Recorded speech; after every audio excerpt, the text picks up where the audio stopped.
Let's bring in Josh, and it's another dose of this kind of spring preview, spring kind of flirting here, but the calendar says it's winter, but it's kind of warmish. It's smack dab in the middle of winter, but feeling a lot closer to early signs of April as opposed to the start of February. So it could be tempting to go out and enjoy it, but if you are in the Canby area, again, we just want to reiterate that level 3 go now evacuation order is in place from the explosion. And we have all of that information right now at KOIN.com, but I want to give you a live look out that direction. I wasn't able to see any visual signs of any smoke or anything of that regard, but still nonetheless, you need to be heeding those warnings as our temperatures hover right around 53 degrees in our air quality, not triggering our sensors with the exception of the central Willamette Valley, unrelated to the explosion, falling back to the moderate levels, all due to an air stagnation advisory that is in place all the way through Friday evening. That's basically the lack of new storm systems working their way back into the Pacific Northwest. But if you are in the Canby area, again, this is a friendly reminder to not spend any time outside.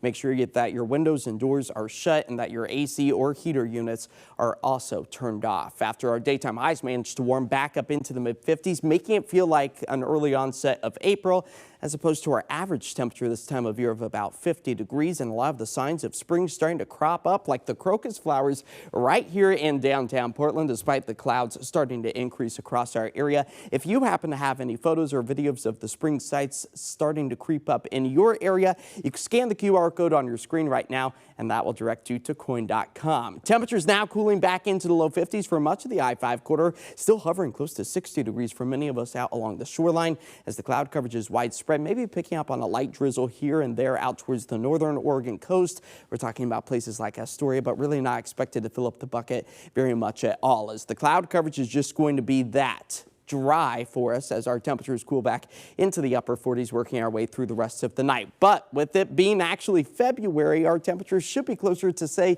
52 degrees for our afternoon highs. So where we're at right now is what we should be experiencing during the peak heat of the day, and we do typically see roughly about an inch of snow on average, which means some years we can see way more than that, some years nothing at all.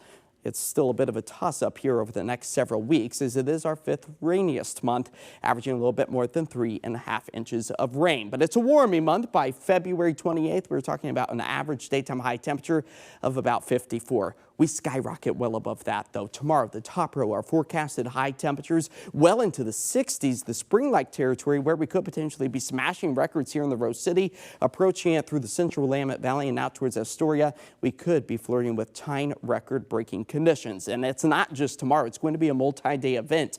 Working our way into Thursday, Friday, 60s persist as we fall back closer to what is average this time of year by the weekend and early next week. All as this ridge of high pressure continues to be our dominant weather feature here over the western half of the country. But you'll notice this cutoff low, or at least tries to cut off from the main flow, is going to be increasing our rain potential just in time for the weekend and early next week. We'll time it out here with our futurecast. Dry but cloudy skies tonight into the start of the day tomorrow. Sunshine by the afternoon.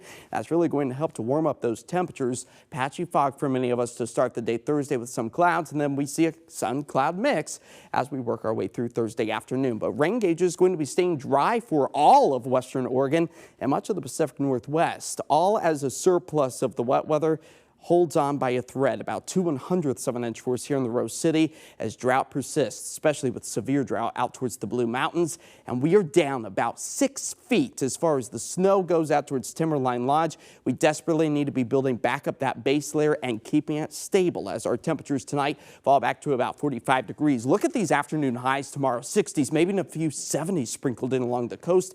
The I-5 corridor, low 60s for many of us. Out towards the east, comfortable and above average, as just the same can be found in places like Government Camp, approaching 60 degrees. And our 7-day forecast shows that the dry spring-like weather takes us through Friday. Rain showers increase later in the day Saturday, so not a complete washout, as that scattered shower potential carries us into early next week, and those temperatures finally falling back to what we should be seeing for early February. But still not too bad. We're talking about temperatures in the 50s in the middle of February. That's tolerable. It definitely is. And with that next rain chance this weekend, early next week, potentially bringing more snow back to the mountains as well. All right, good news. All right, thanks, Josh.